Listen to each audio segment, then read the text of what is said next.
अस्सलाम वालेकुम नाज़रीन, आप देख रहे हैं central news 11 YouTube digital channel. मैं हूं आपका मेज़बान मुनीर अहमद। नाज़रीन, सिंध बिल्डिंग कंट्रोल अथॉरिटी में करप्शन का सिलसिला रुक नहीं सका। सिंध बिल्डिंग कंट्रोल अथॉरिटी के करप्ट अफसरान के खिलाफ किसी भी किस्म की कार्रवाई का आगाज़ नहीं किया जा सका। सिंध बिल्डिंग कंट्रोल अथॉरिटी के डीजी नए, जो तकरीबन मार्च के आखिर में जिनकी तैनाती हुई, अब्दुल रशीद सोलंकी साहब, बहुत उम्मीदें थीं सिंध बिल्डिंग कंट्रोल अथॉरिटी के ईमानदार अफसरान को और सिंध के रहने वाले बिलखुसूस कराची के लोगों को कि शायद अब सिंध बिल्डिंग कंट्रोल अथॉरिटी में जो करप्शन का एक सिस्टम चल रहा था, कभी अफसरान का तो कभी कुछ लोगों का, वो अब थम जाएगा, रुक जाएगा या ख़त्म हो जाएगा और सिंध बिल्डिंग कंट्रोल अथॉरिटी के करप्ट अफसरान की अब इंक्वायरियाँ शुरू होंगी। लेकिन ऐसा नहीं हो सका। 27 मार्च 2024 को सेंट्रल न्यूज़ की अशात में हमने ये लीड लगाई थी कि क्या DG Sindh building control authority Abdul Rashid Solanki corrupt अफसरान के खिलाफ कार्रवाई कर सकेंगे। यह आपको स्क्रॉल पर भी हमारी लीड आपको नज़र आ रही होगी, हमारा अखबार स्क्रॉल पर चलता हुआ नज़र आ रहा होगा और इसकी लीड भी हमारे अखबार की जो स्क्रीन पर देखेंगे। सिंध बिल्डिंग कंट्रोल अथॉरिटी में ना सिर्फ इजाफी फ्लोरों के ऊपर करप्शन की जा रही है, लाखों रुपए भत्ता लिया जा रहा है, बल्कि जो नई तामीरात हैं वो बग़ैर नक्शे के आज भी जारी हैं। तो हमने पिछले दिनों भी अपने अखबार में एक लीड लगाई थी कि सिंध बिल्डिंग कंट्रोल अथॉरिटी के महकमे को ख़त्म कर दिया जाए। वो भी आपको यकीनन स्क्रॉल पे चलता हुआ नज़र भी आ रहा होगा और आगे चल के आपको इसका अक्स भी नज़र आएगा स्क्रीन पे। Sindh building control authority Sindh का बिलखुसूस कराची के लिए एक बैकबोन इदारा है। कराची के इलाके डिस्ट्रिक्ट सेंटर में एक डायरेक्टर तैनात थे जिनका नाम था आमिर कमाल जाफरी। आमिर कमाल जाफरी के इलाके की जो गैर कानूनी तामीरात थी, दर्जनों कंप्लेनें सेंट्रल न्यूज़ ने, तहफ़्फ़ुज़ वेलफेयर फाउंडेशन ने सिंध बिल्डिंग कंट्रोल अथॉरिटी के उस वक्त के डीजी इसाक खोड़ो साहब के पास जो है वो रिसीविंग कराई, जो उनका एक कंप्लेन सेल है और वो भी आपको यकीनन इसमें भी नज़र आ रही होंगी। तो स्क्रॉल पे चलती हुई या उनका अक्स नज़र आएगा आपको आगे। लेकिन आमिर कमाल जाफरी ने या सिंध बिल्डिंग कंट्रोल अथॉरिटी के डीजी ने किसी भी किस्म की कोई कार्रवाई आमिर कमाल जाफरी के खिलाफ नहीं की गई। आमिर कमाल जाफरी जो इंतहाई करप्ट अफसर है और लाखों रुपया भत्ता लेता है, इसकी तैनाती दूसरे डिस्ट्रिक्ट में कर दी गई और डिस्ट्रिक्ट सेंट्रल का मौजूदा चार्ज अली असद को दिया गया। अली असद दिखने में इंतहाई भोले और इंतहाई शरीफ लगते हैं, लेकिन इनकी करप्शन की कई दास्तानें हैं। स्कीम 33 से यहाँ तैनात हो के आए।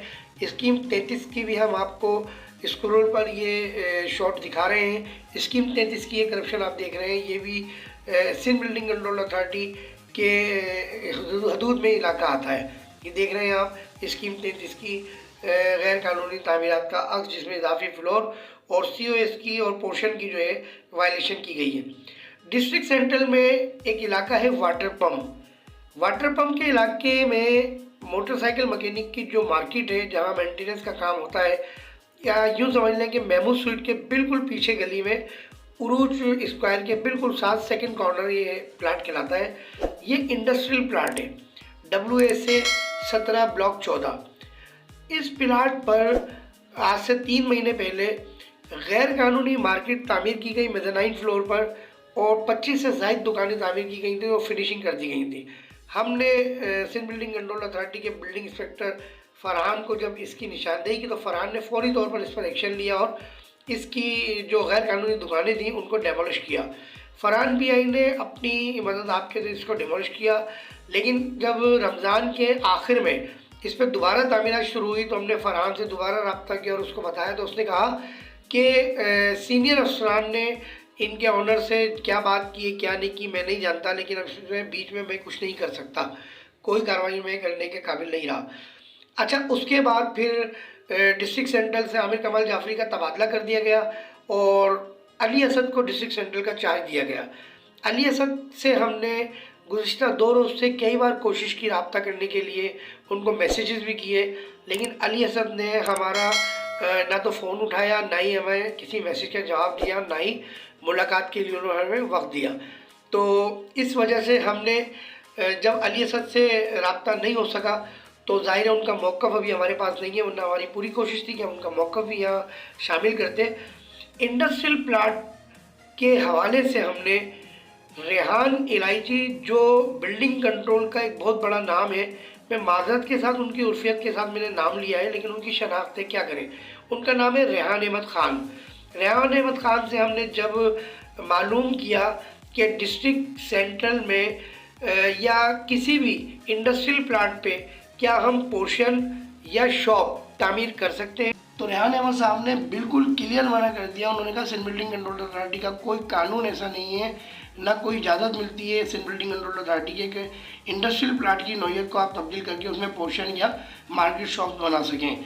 रेहान अहमद साहब की हमारे पास ऑडियो रिकॉर्ड के लिए मौजूद है, लेकिन हमने खिलाकर यहाँ नहीं। उन्होंने क्लियर कहा कि इंडस्ट्रियल प्लाट पर कोई पोर्शन, कोई फ्लैट, कोई शॉप्स तामीर नहीं हो सकती लीगल वे पर, दूसरे तरीके से हो सकती हैं। अब दूसरा तरीका नाज़रीन आप समझ सकते हैं, लेन देन का, रिश्वत का या सिस्टम का।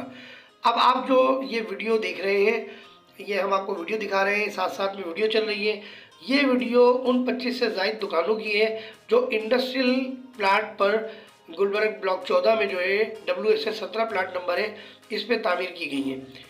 ये आप तस्वीर भी आप देख रहे होंगे, तस्वीर भी उन्हीं की है WSA 17 ब्लॉक 14 की।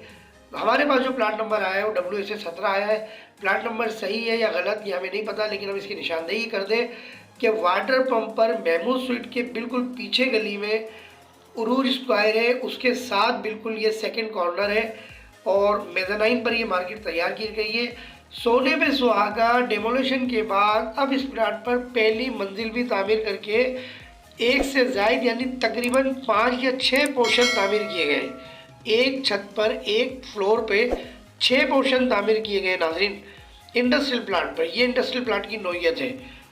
अब बात कहने की ये है कि सिंध बिल्डिंग कंट्रोल अथॉरिटी के नए DG SBCA अब्दुल रशीद सोलंकी साहब बहुत अच्छे इंसान हैं, ईमानदार आदमी है। और अगर मैं ये कहूँ कि ज़िंदगी में मैंने पहली बार, मैं ब्रिगेडियर AS नासिर के दौर से, अखलाक साहब के दौर से जो है मैं बिल्डिंग कंट्रोल के मामलात और उनकी रिपोर्टिंग कर रहा हूँ, तो मैंने किसी DG को नमाज की अदायगी के लिए नीचे उतरते हुए नहीं देखा, ना मैंने नमाज़ पढ़ते हुए देखा। मैंने DG SBCA नए DG SBCA अब्दुल रशीद सोलंकी को खुद अपनी आंखों से नमाज के लिए नीचे उतरते हुए भी देखा, आम दिनों में भी, और माशाल्लाह नमाज के बाद काफ़ी तवील दुआओं का सिलसिला भी मैंने इनके जारी रखते हुए देखा। तो यकीनन ये ऑनेस्ट अफसर है, मैं समझता हूँ ईमानदार अफसर होंगे, और मैं नहीं जानता, ना मैं इनसे मिला हूँ कभी तो। लेकिन इस वक्त सिंध बिल्डिंग कंट्रोल अथॉरिटी में जो करप्शन का जो सिस्टम चल रहा है, और अली असद के लिए कहने में ये बातें आ रही हैं कि जितनी तामीरात आमिर कमाल जाफरी छोड़ के गए थे या वो शुरू करवा के गए थे, चाहे वो नाजमाबाद हो, गुलबर्ग हो, फेडरल पे एरिया हो, नाथ कराची हो, डिस्ट्रिक्ट सेंट्रल पूरा, पीतल गली हो, फ़ी प्लाट 5 लाख रुपए अली असद के नाम पे वसूल किए जा रहे हैं। फ़ी प्लाट 5 लाख रुपए अली असद के नाम पे वसूल किए जा रहे हैं। मैं आपको इसके अली असद साहब से उनका मौक़िफ़ लेने के लिए हमने उनको जब कॉल की तो उन्होंने हमें क्या जवाब दिया, पहले आइए आप उनकी ये वॉइस सुनते हैं। वालेकुम अस्सलाम। अली सब भाई कैसे हैं? ठीक है जी, अल्लाह के शुक्र। आमिर मुनीर बात कर रहा हूँ जी बहुत मुलाकात करनी थी भाई, ऑफिस पहुंच रहा हूँ अभी।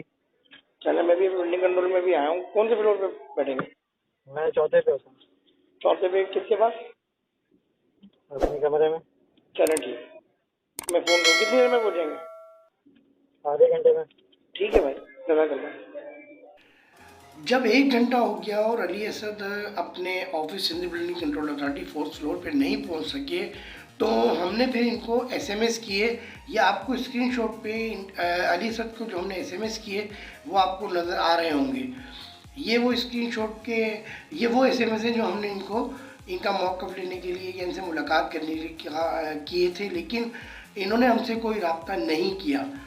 तो मजबूरन हमने जो है वो फिर ये वीडियो और ये सब सबूत इस वीडियो में पेश किए, वरना हम इनका मौक़िफ़ भी शामिल करते। सिंध बिल्डिंग कंट्रोल अथॉरिटी के DG जनाब अब्दुल रशीद सोलंकी साहब से, वज़ीर आला सिंध मुराद अली शाह साहब से, वज़ीर दाखिला जनाब सईद गनी साहब से, और चीफ सेक्रेटरी सिंध साहब से, सेक्रेटरी बल्दियात साहब से और चेयरमैन एंटी करप्शन से, नेब से हम ये मुतालबा करते हैं अपने अखबार के ज़रिए कि सिंध बिल्डिंग कंट्रोल अथॉरिटी में मुख्तलिफ नौइयत की करप्शन पर और बिलखुसूस इस इंडस्ट्रियल प्लाट की नौइयत जो तब्दील किए बगैर इतनी बड़ी मेगा करप्शन की गई है, इसके ख़िलाफ़ फौरी तौर पर तहकीकात का आगाज़ करें। इनके पीछे कौन लोग हैं जो ये तामीरात करा रहे हैं, इनके पीछे कौन लोग वो हैं जो इसकी सरपरस्ती कर रहे हैं, उन सबको बेनकाब होना चाहिए। और यकीनन जब ये सब होगा तो करप्ट अफसरान की जो है वो गर्दनों पर भी हाथ जाएंगे। ज़रूरी नहीं है कि हर चीज़ का केस जो है वो मौजूद अदालतों में लेके जाया जाए और मौजूद अदालतें जब फैसला करें तो फिर उन तामीरात को जो है वो ज़मीन बोझ किया जाए। निस्ला टावर है, लियाकताबाद B1 एरिया की एक इमारत है, बिल्कुल ज़मीन बोझ हो गई हैं। इन्वेस्टमेंट कर लेते हैं लोग, परेशान होते हैं, फिर बाद में उनकी जो है वो रकम जो है वो डूब जाती है। सेंट्रल न्यूज़ 11 से मुनीर अहमद को इजाज़त दीजिए। अस्सलाम वालेकुम रहमतुल्लाहि व बरकातहू।